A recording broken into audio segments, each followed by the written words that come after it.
roads, and then come the right time of the match at SummerSlam, is he going to drop a low blow? Is this the final boss going to appear? Something. But now that we've seen how SummerSlam went, and we've had a whole other week, now I can fully say, okay, I'm back to buying in, and then now know John Cena is back to the original OG John Cena. He's a babyface. So yes, it was great to see him. Colors, talking to Stu, video package, colors on the entrance, the whole thing. He's back to cheering with the crowd, and they were right there with him for the whole thing. So we've gone through this 4-month heel run of John Cena, and it's as if it never happened. It's erased, it failed, and it was confusing. And so if you want to really do an Unreal episode or a season WWE, and if you really want to take us behind the scenes, which you never really will, why don't you explain this 4-month failed heel run for John Cena? Explain the machinations behind the scenes of whether or not Dwayne Johnson was involved or was he not involved, and everything they went through week after week trying to figure out how to be able to put John Cena in this light, because this was a waste. As much as I love a fresh coat of paint on a pro wrestler, you know I love a fresh coat of paint. The idea that someone is the same character for 10 years, it's like, okay, at some point you've got to be able to turn or be something different, or your hair's got to be different, your outfit's got to be different. It just can't be the same. It just can't be the beige wall. Wrestling's not a beige wall. Out of nowhere, like, oh, you know what? From heel to babyface, I'm back, Cody. Let's wrestle at SummerSlam. I wouldn't even call it a random SmackDown. It's the go home. And normally on the go home of the weekly show, you're not making a drastic character change. The go home is where everybody doubles and triples down on what things have been, and we're doubling and tripling down advertising the matches. So that makes it even more like, what? With 48 hours? Yeah, you make a great point, though. In the context of the WWE Unreal series on Netflix, surely there will be a season 2 that'll come out probably towards the end of this year, and it'll have all the build and stuff coming up to SummerSlam, and you make a great point. That'll be a great little test of, all right, how authentic do they want to show things be? What narrative do they actually want to show? Because, right, if we watch the WWE Unreal Season 2 as it's building to SummerSlam, and if we get the general narrative of, well, we felt John had been healed for a few months, and he got that out of his system. We have to try that, and now it was time for the next big reveal that we were going to do is John, he walked into Mania as heel. He's going to walk into SummerSlam back as face. Now we got everybody back up. If that's what we get, it's like, oh my God. No, show me a conversation that John Cena's having with somebody where he goes, it's not working. No, but they're not buying. Like, show me that. Yeah. Then show me that. Show me somebody saying, show Michael P.S. Hayes going, people just, they don't want to hate what they don't want to hate. They love the man. We got to turn. We got to turn back. Give me that. Dude, let me see that.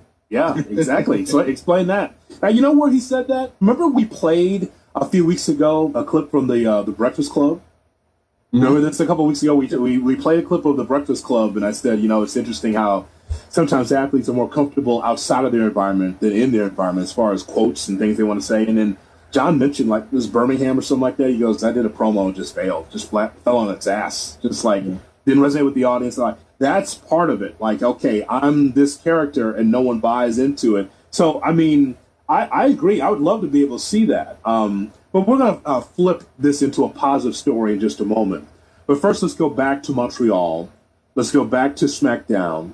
And just the opening salvo, that opening thoughts of John Cena on SmackDown on Friday. Listen. The noise in here is deafening. I can barely hear myself talk. You can even feel the energy at home. So imagine being somebody back there trying to plan a show around you guys. Or maybe somebody standing here. Sometimes it can get scary when y'all start singing. So some performers might get scared. They might be afraid. They might say, what do I do? If there is one thing y'all have taught me over the years, one thing I'm very grateful for, is that even though I might be afraid, I face my fears head on. I lean into them and I go like hell and let you sing and let you do your thing and embrace and enjoy every single second. First of all, it's so cool that the crowd's behind John Cena at a fever pitch, but also, if you are able to listen with a third ear, that's a shot at Vince McMahon and the creative back then.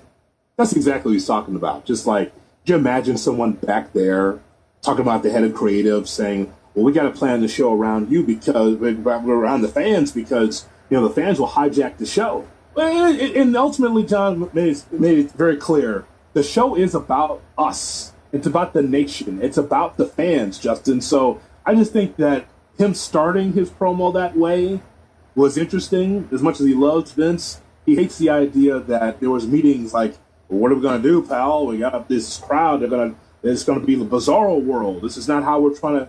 It's interesting how he laid that out. Yeah, and this creative regime, one thing they have shown, they have not gotten everything right, and nobody ever will, but one thing they have definitely shown is that they are willing to pivot. Now, sometimes it's been an ugly pivot, and we can refer back to many things with The Rock. We're going to do Rock and Roman for Mania when that's not what the people want. They want Cody. Okay, now we're going to do Rock is involved in Cena turning. Okay, well, shouldn't The Rock show up?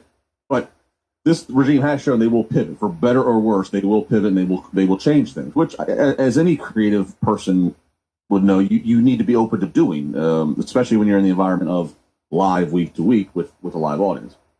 They will pivot. Vince, in his way, he would double down. I'm going to tell the people what they're going to do. I'm going to tell them what they're going to like or not like. And so to that point, it is kind of refreshing that there's a certain sense of relief for me, at least as a fan, because John's on a time limit. The shot clock is ticking. And so you only have so many months left to salvage it. And so I'm glad that they decided to do what they did and turn him back, because we all praised the shock and awe, the execution of the actual heel turn Elimination Chamber. The moment of the turn was great. It dominated everything for the week that followed, as it should have. It was then the follow up. It was then not that John wasn't doing his part, but it just wasn't clicking. People weren't. And I really think I've been thinking about this a lot in the last week. I think that if John does that heel turn at any other point in his career in the last 10 years, it probably works way better. The follow-up probably works way better.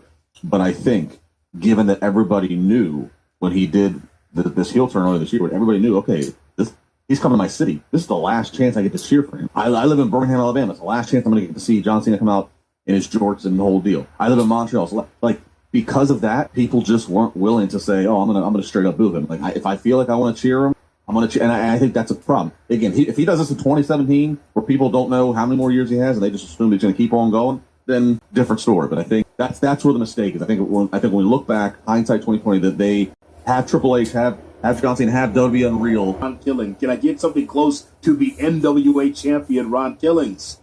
And so we do see him attack John Cena a couple times, kind of in a program at first, and then all of a sudden, Ron Killings. All of that momentum, T-shirts, we want truth, Michael Cole yelling on the top of the desk saying we want truth, and then he just kind of disappears until John Cena returns. And then all of a sudden, John Cena is in the back of the Bell Center at the arena just walking around, and all of a sudden, who comes up to him? Ron Killings. Let's listen to this from SmackDown. You back! You really back! If you back, I'm back. We back. Ow! Yeah. Oh, we back. We back, y'all. Oh, we back. You fat up. Man, I was really worried about you. You started acting really weird for 5 months. You changed your hair. You were really mean to people. Were beating people up. Remember you made that kid in Brussels cry? And then you said you wanted to ruin wrestling. I mean, come on. Did you really think that would work? But it's good to have you back. And, of course, the swerve on truth. Just like that. Wait a minute, John, was that not you? Doesn't matter. So now our truth is being back to the comedy character. Hope he enjoys that 2-year contract when they try to cut him again. Yeah, they better when he gets cut again, that better go a lot quietly. better do it quieter next time. Yeah, I love that. I love that little interaction of John in his little way acknowledging all the things that just we're gonna do the Men in Black thing. We're just gonna pretend it didn't happen here. Look at the red light. Wait for the blink.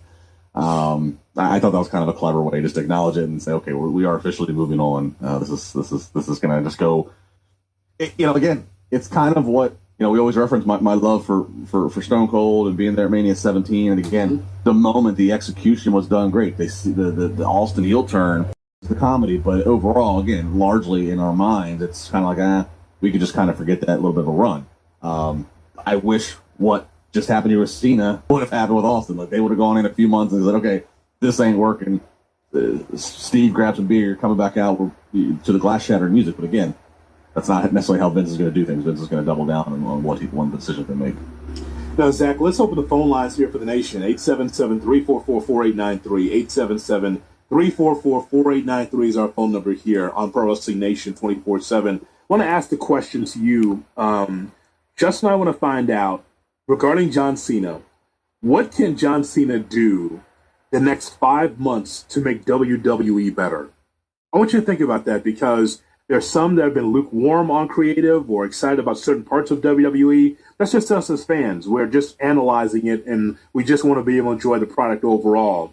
But as John Cena ends his career at the end of the year, what can Cena do the next 5 months of his WWE career to make the company better? We'll address some of his opponents that he'll face and maybe future opponents coming up next.